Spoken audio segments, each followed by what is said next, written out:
तो चलिए देखते हैं इसको थोड़ी-सी एक्सप्लेनेशन के साथ। So, first of all, cloud computing क्या है? Cloud computing refers to an online platform where individuals and enterprises can run their software or applications without needing to install hardware. Enterprises means organization, जो बड़ी-बड़ी companies होती हैं, so उनको हम enterprise कहते हैं। तो मतलब क्लाउड कंप्यूटिंग एक ऐसा ऑनलाइन प्लेटफॉर्म है जहां पर इंडिविजुअल्स और कंपनीज अपने सॉफ्टवेयर रन कर सकते हैं या अपने एप्लीकेशंस रन कर सकते हैं बगैर हार्डवेयर को इंस्टॉल किए हुए। क्योंकि किसी भी सॉफ्टवेयर या एप्लीकेशन को रन करने के लिए जो मेजर रिक्वायरमेंट होती है वो होती है हार्डवेयर। तो क्लाउड कंप्यूटिंग में इस तरह हुआ है कि अब हमें हार्डवेयर इंस्टॉल करने की मतलब हार्डवेयर बाय करने की हमें सर्वर्स को खरीदने की अब हमें जरूरत नहीं है। इन सिंपल टर्म्स वी पे different cloud service providers for using their servers और कंप्यूटिंग पावर। मतलब हम क्लाउड सर्विस प्रोवाइडर्स को उनके सर्वर्स और कंप्यूटिंग पावर यूज करने पर पे करते हैं। So Amazon first introduced cloud computing with the name Amazon Web Services। First time जो थी Amazon ने अपनी सर्विस क्लाउड कंप्यूटिंग सर्विस जो थी वो लॉन्च की थी। इसके बाद AWS, Microsoft Azure, IBM Cloud, Google Cloud, etc. These are called cloud service providers। मतलब जो भी organizations like Microsoft, Amazon, IBM, Google या इसके अलावा जितने भी organizations हैं वो जो भी अपना क्लाउड जो है वो पब्लिकली प्रोवाइड करते हैं, अपना क्लाउड प्लेटफॉर्म उन्होंने बिल्ड किया हुआ है, तो उनको हम इन सब को हम क्लाउड सर्विस प्रोवाइडर्स कहते हैं। सो यहाँ पर कुछ बेनिफिट्स लिखे हुए हैं क्लाउड कंप्यूटिंग के, जिस तरह के कॉस्ट सेविंग्स है, फास्टर टाइम टू मार्केट है, मतलब मार्केट में हमारी जो प्रोडक्ट है वो जल्दी आ सकती है, इसमें आ, आ सकती है, स्केलेबिलिटी, फ्लेक्सिबिलिटी और डाटा लॉस प्रिवेंशन। मतलब इसके अंदर हमारा डाटा जो है वो लॉस होने से बच रहेगा क्योंकि बैकअप जो है वो फैसिलिटी होती है। और advance security feature, it is a very important benefit of cloud computing. इसके अंदर बहुत ज्यादा एडवांस सिक्योरिटी फीचर्स होते हैं। अब क्लाउड कंप्यूटिंग में एक बहुत ही इंपॉर्टेंट कॉन्सेप्ट यूज होता है जिसको हम वर्चुअलाइजेशन कहते हैं। जिस तरह के आपको ये पिक्चर में नजर आ रहा है कि यहाँ पर पहले फिजिकल हार्डवेयर है, फिर एक हाइपरवाइजर, एक डिवाइस ही है, उसके बाद ये एक डिवाइस है दो डिवाइस में कन्वर्ट हो गया और यहाँ पर वीएम लिखा हुआ है, मतलब वर्चुअल मशीन। चलिए अब देखते हैं कि वर्चुअलाइजेशन है क्या। Virtualization is the process of creating a virtual representation of hardware such as server, storage network और अदर फिजिकल मशीन्स। मतलब जो फिजिकल मशीन है, जो फिजिकल रिसोर्सेज हैं, उनकी एक वर्चुअल रिप्रेजेंटेशन बनाने को वर्चुअलाइजेशन कहते हैं। अब ये वर्चुअल रिप्रेजेंटेशन बनती किस तरह, किसके थ्रू बनती है, वो हाइपरवाइजर के थ्रू। हाइपरवाइजर एक डिवाइस है जो कन्वर्ट करता है फिजिकल रिसोर्स को, सर्वर्स और डेटाबेसेस एक्सेट्रा को, इनटू ए वर्चुअल रिसोर्स। इनको एक वर्चुअल रिसोर्स में कन्वर्ट करता है hypervisor.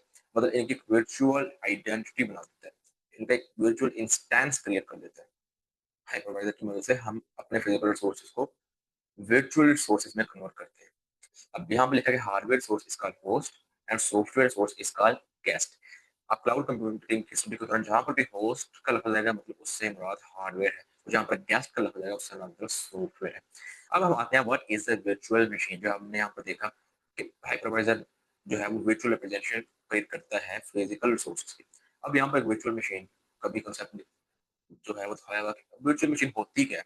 Virtual machine is software based और virtual version of a computer. is a software-based or virtual version of a computer where dedicated amount of CPU, memory, and storage are borrowed from a physical host computer, such as a personal computer or a remote server, such as a server or such as server in a cloud provider's data center. A virtual machine is used for building and deploying apps to the cloud, spinning up environment for developers to develop and test applications। मतलब जो हमने hypervisor की मदद से physical resources को virtual resource में convert किया, तो जो वर्चुअल मशीन मतलब उस रिसोर्सेज में एक ऑब्वियसली एक कंप्यूटर भी होगा, एक वर्चुअल मशीन भी होगी। तो उस मशीन को हम वर्चुअल मशीन कहते हैं, उस कंप्यूटर को जिसको जो कि हार्डवेयर कंप्यूटर है, जो हाइपरवाइजर है उसको फिजिकल आइडेंटिटी में कन्वर्ट कर दे, फिजिकल रिसोर्स फिजिकल कंप्यूटर में वो वर्चुअल कंप्यूटर में कन्वर्ट कर दिया, तो ऑब्वियसली वो एक वर्चुअल आइडेंटिटी उसकी की बन गई। तो हम उस आइडेंटिटी को, उस वर्चुअल कंप्यूटर को हम वर्चुअल मशीन कहते हैं। और इसका फायदा क्या होता है कि हम इसके ऊपर अपनी एप्स को बिल्ड और डिप्लॉय कर सकते हैं। और दूसरा कि spinning up a new environment for developers and test applications. Spinning up का मतलब है क्रिएट करना, बनाना। ये क्लाउड कंप्यूटिंग में टर्म यूज़ होते हैं स्पिनिंग अप, ये मल्टीपल टाइम्स आपको रिसर्च के दौरान देखने को मिलेगी। तो स्पिनिंग अप का मतलब है बनाना, इनिशियल कोई काम करना, शुरू से काम करना, spinning up a new environment मतलब एक नई एनवायरनमेंट बनाना with developers like to develop and test applications. अब वर्चुअल मशीन का बेनिफिट क्या है? Virtual machine can run like individual computers with individual operating systems and applications. They have the advantage of remaining completely independent of one another and the physical host machine.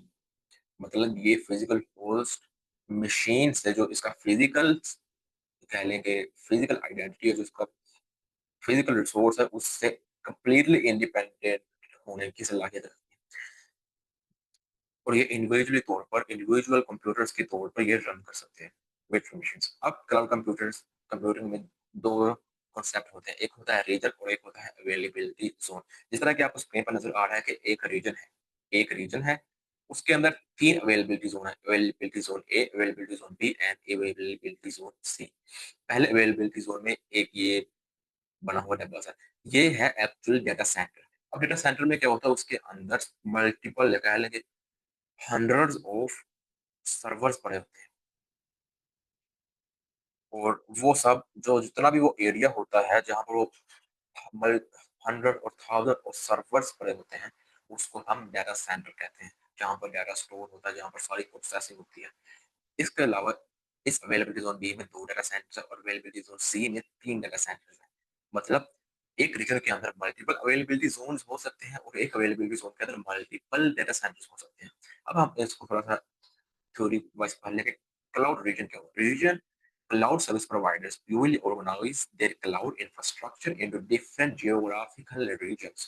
मतलब अपने जो cloud infrastructures हैं उनको different geographical regions में कह लें कि differentiate कर देते हैं, उसमें उसको डिफरेंट जियोग्राफिकल रीजन्स में उसको कट कर देते हैं, ऑर्गेनाइज कर देते हैं, और इनको क्लाउड रीजन्स कहते हैं। अब फॉर एग्जांपल ईस्ट यूएस है वो एक रीजन है, वेस्ट यूएस है वो एक रीजन है, साउथ यूएस है। इसी तरह अब हमारे यहाँ पर जो मेरे ख्याल से पाकिस्तान में तो शायद कोई मल्टीनेशनल कंपनी का डेटा सेंटर ना हो, लेकिन इंडिया में जो है वो माइक्रोसॉफ्ट का भी है, एडब्ल्यूएस के भी है। तो वहाँ पर जो है वो डिफरेंट रीजन में जो है क्लाउड रीजन्स बने हुए हैं। इसके बाद अवेलेबिलिटी ज़ोन है। Each cloud regions contain multiple availability zones. Each availability zone is a logical grouping of one or more located data centers। मतलब जितने डाटा सेंटर्स क्लोजली रिलेटेड हैं उनको मिलाकर एक अवेलेबिलिटी जोन बनाया जाता है। सही हुआ। अब ये तो हमारा रीजन अवेलेबिलिटी जोन और डाटा सेंटर का कॉन्सेप्ट कवर हो गया। अब हम आते हैं क्लाउड कंप्यूटिंग मॉडल्स पर। क्लाउड कंप्यूटिंग मॉडल्स की दो टाइप्स हैं। पहली टाइप है डिप्लॉयमेंट मॉडल्स और दूसरी है सर्विस मॉडल्स। अब पहले हम जरा सर्विस मॉडल्स को डिस्कस कर लें। इट इज वेरी इंपॉर्टेंट, तो इसको ध्यान से सुनिएगा कि सबसे पहला जो सर्विस मॉडल है वो है IaaS, जिसको IaaS में पढ़ते हैं, IaaS में पढ़ते हैं infrastructure as a service. IaaS stands for infrastructure as a service। इसके अंदर क्या होता है? IaaS is a on demand access to cloud computing infrastructure। cloud computing cloud hosted computing infrastructure, servers, storage capacity and networking resources that computers can provision, मतलब that customers can provision मतलब provide। So क्या होता है कि इसके अंदर on demand access, मतलब हमें जितनी एक्सेस चाहिए हम क्लाउड होस्टिंग इंफ्रास्ट्रक्चर से उतनी एक्सेस ले लेते हैं।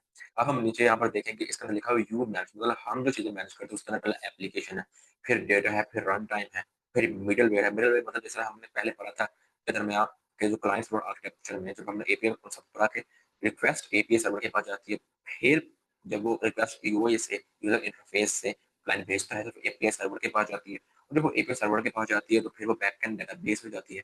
मतलब एपीआई जो है वो दरमियान में मिडलवेयर का रोल किरदार अदा कर रही है, और उस पर ऑपरेटिंग सिस्टम भी हम ही मैनेज करते हैं।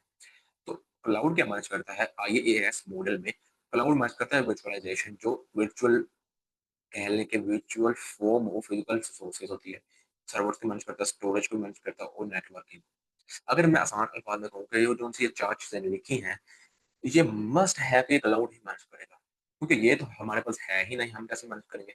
और इन सर्वर्स और स्टोरेज डिवाइसेस के दरमियान जो नेटवर्किंग होनी है, ये भी ऑब्वियसली वहां पर फिजिकल जोन में ही कनेक्शन बनेगा इनका। तो जाहिर सी बात है ये जो चार चीजें हैं ये मस्ट है कि क्लाउड ही मैनेज करे। इसके अलावा जितनी भी चीजें हैं वो हम कस्टमर मैनेज कर सकते हैं। हम अपनी एप्लीकेशन जो था यूज कर सकते हैं, उसको कस्टमाइज कर सकते हैं। उसमें जो मतलब कस्टमाइज नहीं कर सकते, लेकिन उसमें जो डाटा है वो अपनी मर्जी का जब डाल सकते हैं, उसको जब चाहे रन कर सकते हैं। उसके मिडलवेयर को भी हम मैनेज करते हैं, ऑपरेटिंग सिस्टम को भी हम मैनेज करते हैं। अब आईएएस को हमने पा लिया कि उसके अंदर हम अपनी मर्जी की ऑन डिमांड एक्सेस हासिल कर सकते हैं। लेकिन एक दूसरा मॉडल है सर्विस मॉडल में, वो है कहलाता है PaaS, platform as a service. In PaaS, cloud providers host and maintain all the hardware and software included in the platform servers. All the hardware and software included in the platform servers for development, testing, and deployment. Operating system, software, storage, networking, database, middleware, APIs, runtime, framework, etc. जो कि middleware को provide करते हैं, development tools as well as related services for secure software upgrades and backups. मतलब इसके अंदर हम सिर्फ दो चीजें मैनेज करते हैं, पहली एप्लीकेशन और दूसरी डाटा। ठीक है, लेकिन इसके अलावा जितनी भी चीजें हैं, जितने भी रिसोर्सेज हैं, वो सब जो है क्लाउड ही मैनेज करता है। हम सिर्फ ये दो चीजें जो है एप्लीकेशन सेलेक्ट करते हैं और डाटा प्रोवाइड करते हैं, बस बाकी सब क्लाउड मैनेज करता है। अब नेक्स्ट स्टेप आता है SaaS। वो नेक्स्ट मॉडल है SaaS, software as a service. ये क्या है? SaaS is cloud hosted ready to use application software. Ready to use application software. Users pay a monthly annual fee to use a complete application from within a web browser, desktop, client, or mobile application. The application and all of this infrastructure required to deliver its server, storage, networking, middleware, application software, and data are hosted and managed by SaaS. और इसके अंदर जितनी भी चीजें हैं, जो भी resources हैं, everything manage by cloud. We just need to pay. हमें सिर्फ उसको पैसे देने हैं, बाकी सब क्लाउड और उसका काम क्या है। हमें सिर्फ पैसे देने हैं और अपनी एप्लीकेशन उससे ले लेनी है, बनी बनाई एप्लीकेशन। ठीक है, अब ये तो होगा क्लाउड सर्विस मॉडल्स का, कि क्लाउड जो सर्विस प्रोवाइड करता है उसका कितने टाइप्स के मॉडल होते हैं। अब दूसरे मॉडल है डिप्लॉयमेंट मॉडल्स। अब डिप्लॉयमेंट मॉडल में तीन टाइप्स के मॉडल हैं। पहला मॉडल है प्राइवेट क्लाउड, जो कहते हैं प्राइवेट क्लाउड। दूसरा कहते हैं जो है वो पब्लिक क्लाउड। और तीसरा जो है वो होता है अपना हाइब्रिड क्लाउड। सही है। अब डिप्लॉयमेंट कहते कैसे हैं, मतलब डिप्लॉयमेंट का मतलब क्या है? A deployment is a set of resources and computers required for hosting the model or component that does the actual inferencing. Inferencing हमने पहले ही पढ़ा था कि मॉडल को जब न्यू एनवायरनमेंट फेस करता है तो वो क्या मतलब कैसे उसमें बिहेव करता है, ये सब इन्फ्लुएंसिंग होती है। तो ये हम डिप्लॉयमेंट का कॉन्सेप्ट आगे भी देखेंगे, लेकिन डिप्लॉयमेंट कह लें कि सेट ऑफ रिसोर्सेज या कंप्यूटर्स होता है जो कि हमें चाहिए अपने सॉफ्टवेयर को, अपने टूल को होस्ट करवाने के लिए। ठीक है, तो अब यहाँ पर सबसे पहला जो डिप्लॉयमेंट मॉडल है क्लाउड का, वो है पब्लिक क्लाउड। इसके अंदर जिस तरह के पब्लिक क्लाउड पे जो सर्विसेज होते हैं are provided over the internet to the general public.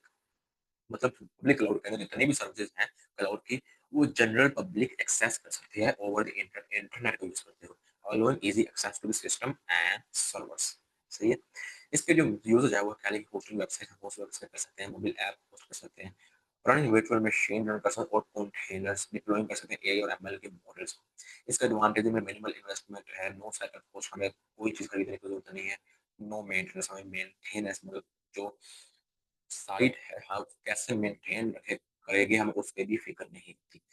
इसके डिसएडवांटेज में है कि लेस ग्रोथ होती है और लो कस्टमाइजेशन, मतलब इसमें कस्टमाइज नहीं कर सकते हम कोई सर्विस को, कस्टमाइज नहीं कर सकते, और लेस ग्रोथ होती है। प्राइवेट क्लाउड क्या होता है? एक cloud computer environment use exclusively by one organization, जो कि सिर्फ एक ऑर्गेनाइजेशन ही यूज करती है। एक ऐसा क्लाउड कंप्यूटिंग एनवायरनमेंट जो कि सिर्फ एक ऑर्गेनाइजेशन ही यूज करे अपने लिए, वो प्राइवेट क्लाउड होता है। Infrastructure is either hosted on premises और by third party but is not shared.